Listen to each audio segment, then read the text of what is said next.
Hi there, and welcome to Tammy Talk TV, where we share ways to live with purpose, passion, and perseverance. Today we have 3 ways to say no and let guilt go, because it's Reverse Q&A Thursday. And you know what that means. Every Thursday I come to you with a question, and I ask you to contribute tips, tools, and techniques to help each other out. Then the following Thursday I return to you and tell you everything I know about the subject at hand. But since I don't know everything, I highlight those tips, tools, and techniques that have come in from around our social circle. And then stay tuned till the end of the segment when we will have a question for next week. But first, a quick programming note. If you're watching this as part of the Everyday Vacay Cyber Seminar Series, just be aware that you have entered the public side of our YouTube channel. These reverse Q&As are part of our public channel, and therefore comments that you make here will be public, unlike the classroom videos in which the comments are contained to the classroom.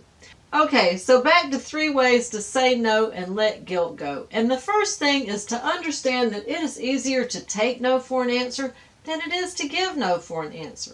Because when we have to take no for an answer, then the responsibility is on us to find someone to say yes. But when we have to give no for an answer, very often we have to live with the guilt associated with that. So the first thing we have to do is simply understand that it's easier to take no for an answer than it is to give no for an answer. Just like our friend Jace Jacobs over at the Jar of Poetry channel says, we have to embrace the fact that we are the most important thing to us. And if we don't take care of ourselves, we certainly can't take care of others, and sometimes that means that we simply have to say no to things that don't align with our goals and priorities. Which leads us to step number 2. And step number 2 is to say no with no apologies and no excuses. Because apologies and excuses are simply an invitation to argue. So just say no and be quiet. Yes, it may very well lead to an uncomfortable silence.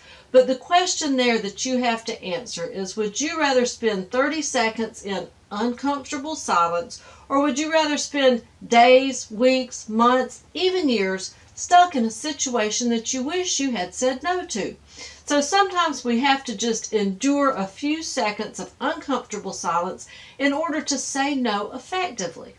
For instance, I have a family member who has several children, and she is a master at getting people to babysit.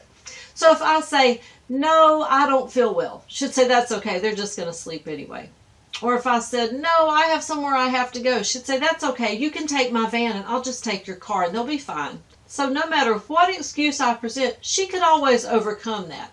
So she called and asked me to babysit one Saturday when I in fact had something else on the schedule. And instead of offering her an excuse, I just said, no, not this Saturday. And I shut my mouth, bit my lip, and watched the second hand on my watch as it slowly ticked by. And after a full 20 seconds had passed, she said, okay, well, I better go and see if I can find somebody else. That was it.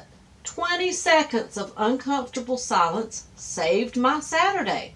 Now, it's not like she never asked me to babysit again. No one was mad. There were no hard feelings. It was simply a matter of I had to say no and hush and let that sink in. And once she understood that she simply had to find someone to say yes.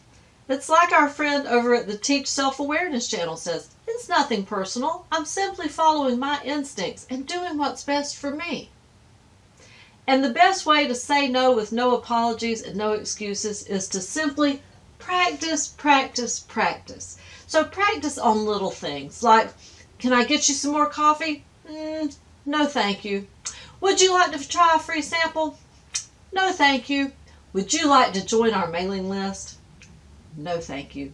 Because when you say no in those simple situations, it makes it much easier and much more natural to say no in a more serious circumstance. So every opportunity that you get to say, no, thank you, take it and use that as deliberate practice so that when it really counts, you can say no with no apologies, no excuses, and no guilt. And so there we have 3 ways to say no and let guilt go. First, we have to understand that it is easier to take no for an answer than it is to give no for an answer. And from there, we have to say no with no apologies and no excuses. After that, we simply have to practice, practice, practice. Say no to those simple things so that in a serious situation, we know how it feels and we're prepared. So as promised, I now have a question for next week, and that is, how can I withdraw from a difficult situation?